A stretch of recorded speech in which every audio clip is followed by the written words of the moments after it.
नमस्कार, आप देख रहे हैं धा न्यूज और मैं हूं अभिषेक मिश्रा। 2024 का लोकसभा चुनाव और उस लोकसभा चुनाव से कुछ महीने पहले सबसे चर्चा में अगर बिहार की कोई लोकसभा सीट है तो वो हाजीपुर की लोकसभा सीट है।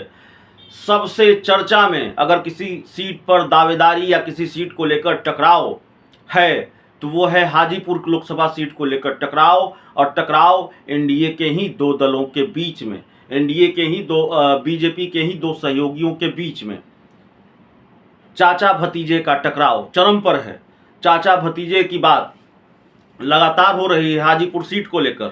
पहले चिराग पासवान के दावे पर बात करेंगे, उन्होंने फिर दावा किया है हाजीपुर सीट को लेकर, और उसके बाद फिर ये सवाल और इस सवाल पर बातचीत कि आखिरकार भारतीय जनता पार्टी किसके साथ खेल के मूड में है। क्योंकि सीट तो एक है हाजीपुर, दावा पशुपति पारस भी कर रहे हैं, दावा हाजीपुर से चिराग पासवान भी कर रहे हैं। ये सीट बीजेपी किसको देगी, एनडीए कोटे से ये सीट किसके खाते में जाएगी और बीजेपी किसके साथ खेल के मूड में है।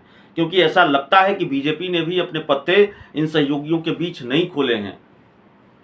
तो चिराग पासवान ने हाजीपुर सीट को लेकर एक बड़ा दावा फिर किया है। चिराग पासवान ने कहा है कि हाजीपुर से मेरे चाचा पशुपति पारस को चुनाव लड़ना है तो पहले गठबंधन में बात कर लें।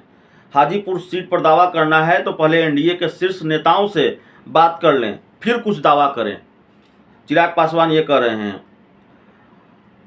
चिराग पासवान ने कहा है कि हाजीपुर सीट पर दावा करना है तो पहले गठबंधन में बात करें। जब दो घटक दल एक सीट को लेकर खींचतान करते हुए नजर आती है तो गठबंधन गलत स्थिति में दिखता है। इसलिए जो बातचीत उन्हें करनी है वो गठबंधन के भीतर करें, ना कि बाहर।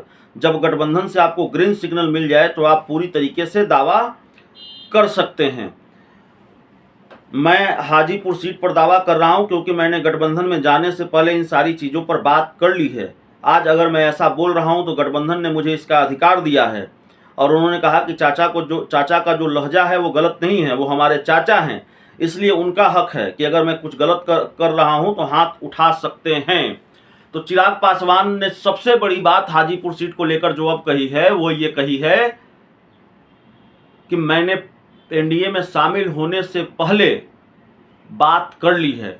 तो क्या बीजेपी से उनकी हाजीपुर सीट को लेकर डील हो चुकी है? लेकिन फिर चाचा का कॉन्फिडेंस भी बताता है कि मामला अटका हुआ है, लटका हुआ है।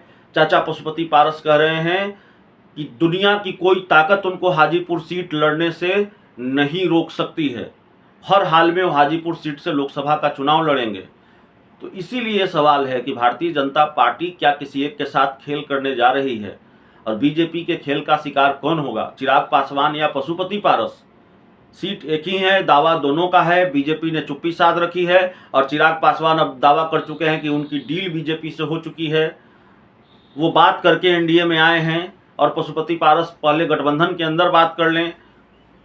जब एक ही सीट पर दो लोगों का दावा है तो फिर गठबंधन के बाहर बात करना ठीक नहीं है गठबंधन की सेहत के लिए। ये तमाम बातें चिराग पासवान कह रहे हैं। तो पशुपति पारस या चिराग पासवान, हाजीपुर सीट किसके हिस्से में? सबसे बड़ी बात तो ये है, सबसे बड़ा सवाल तो ये है। और फिर सवाल ये है कि खेला किसके साथ होगा? आखिरी वक्त में क्या खेला हो जाएगा चिराग पासवान या पशुपति पारस के साथ? क्या बीजेपी ने एक ही सीट के लिए दो लोगों को आश्वस्त किया है या किसी को भी आश्वस्त नहीं किया है?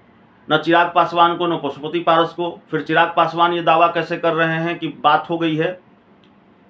इन सारी चीज़ों पर बात करके वो बीजेपी के साथ एनडीए में आए हैं। मामला बहुत पेचीदा है हाजीपुर सीट को लेकर, और ऐसा लगता है कि चाचा या भतीजे दोनों में से एक बीजेपी के खेल का शिकार तो होने वाला है। बहुत बहुत धन्यवाद।